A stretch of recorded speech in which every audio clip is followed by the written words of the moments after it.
Hello, my dear friends. I would like to share with you today again little bit about the Nirvikalpa state.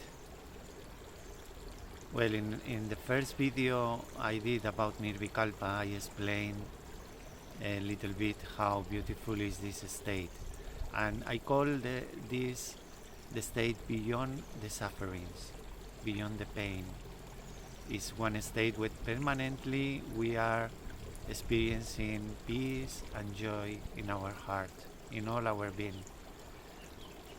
So to go a bit deeper in that state, what that means, I would like to explain how, first of all, how the energy of the nature around us, the Mother Earth, the sky, everything around us, the whole universe. This is the manifestation of the divine energy,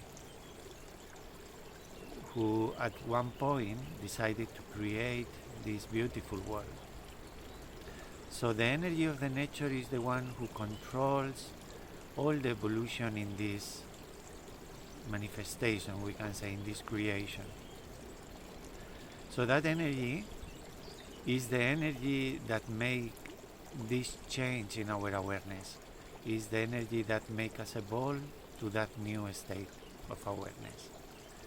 And what that means actually is that in our own experience, when we experience that beautiful peace and love inside our heart, when we are experiencing that probably in our meditation,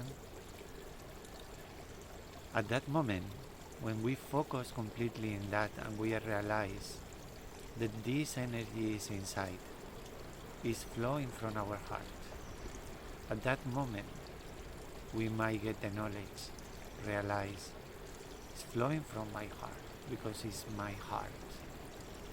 That means what I am is that beautiful energy of the nature who rules, control and make everything, which is pure and peace.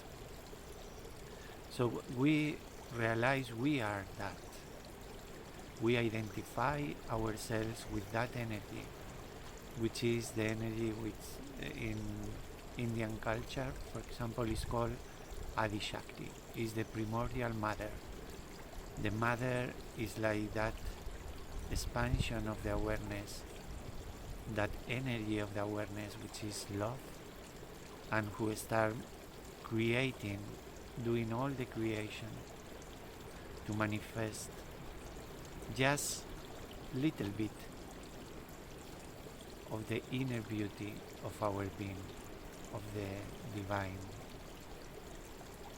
So Nirvikalpa basically is identifying ourselves with the Divine Mother, with that divine energy of love, divine love. We realize we are that. At that moment everything changes in our lives and we cannot suffer anymore, because if we are that energy of love, what wrong can happen, could happen to the pure love, which contains everything inside itself. Nothing wrong could happen to us. Everything should be blessings since that moment. So I explained a little bit something similar in the first video, but I wanted to clarify today. Does mean that we are already enlightened, fully enlightened, what we call or we know as nirvana, the state of nirvana, God realization? No, it is not really. It is one state which is before that. As we said in the first video, we have different stages of evolution, and after the self-realization, the awakening of Kundalini, we have thoughtless awareness, where we start experiencing more the spirit, and then we have Nirvikalpa, where we get the experience and the knowledge we are that experience, we are that love. At that moment everything changes. But then beyond that is the state of God realization, the full nirvana, what we experience in every moment, and we know every moment, everything around us is that divinity. In Nirvikalpa, we can experience that in ourselves, and even in everything during our meditation. But when we open our eyes, still there is one Maya in between us and the world, and we see the people. We don't see fully God in them.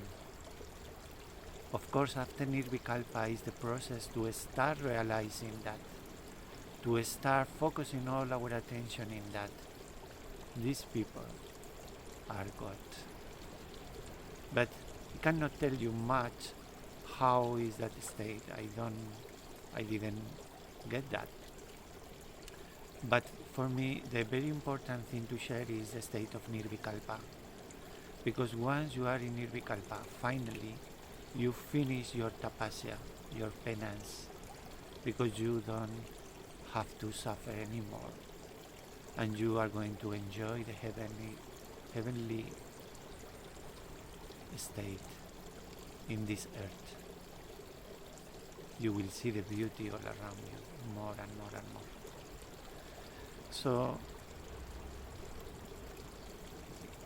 for that state, to achieve that state, I'm going to start a series of videos, short videos, where I want to explain, according to my small experience, some points which I feel are very important to get ready for the change. And the first thing is that we have to realize we cannot achieve that state by our own will. This is something that has to happen spontaneously, as everything that happens in the world, in the evolutionary process. We see in the nature, everything is working perfectly. The seasons, different plants and beings in different parts of the world, according to how is the nature there.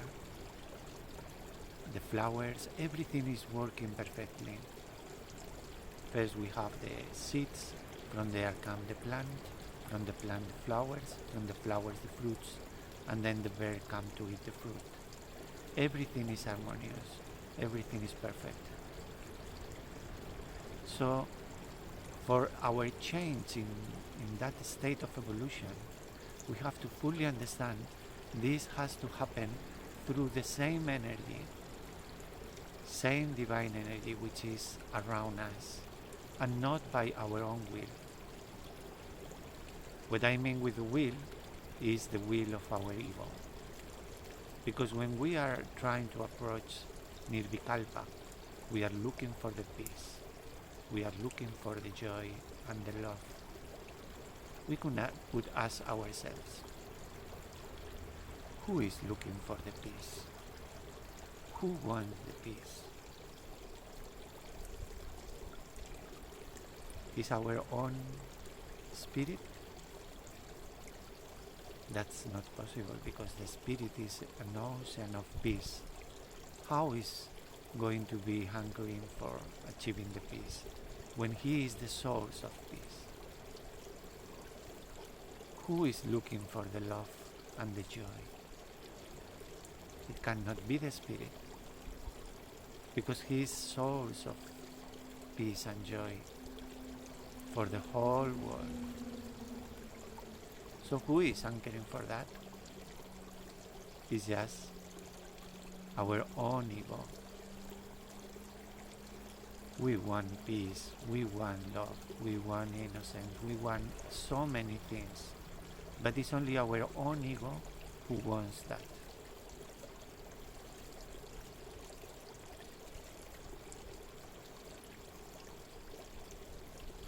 It's our spiritual ego. Yeah. More subtle, more beautiful than the material ego. Just looking for the matter. But even this spiritual ego, being more subtle, is more difficult to understand and to surrender.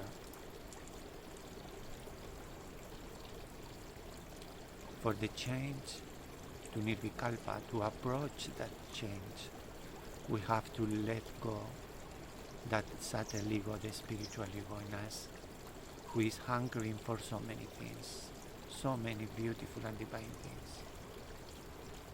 We have to let go that ego. And for that we have to understand this change is going to happen. The blessings are already on me. This is going to happen. I can do nothing. I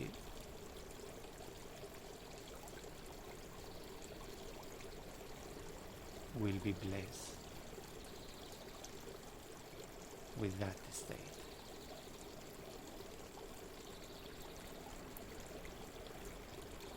As is, if we continue in our meditation asking for so many subtle things, we are holding on our spiritual ego and we are closing the door for the big blessing to come. We are not surrendering, we are holding onto the ego. So understanding that is very important. We can do nothing. I am the small child, fully loved by the energy all around me. This energy is my mother. She loved me every moment. She sings through the bird, shows his face through the flowers. She is blessing me all the time. And I can do nothing, just receive, accept everything in me. Thank you.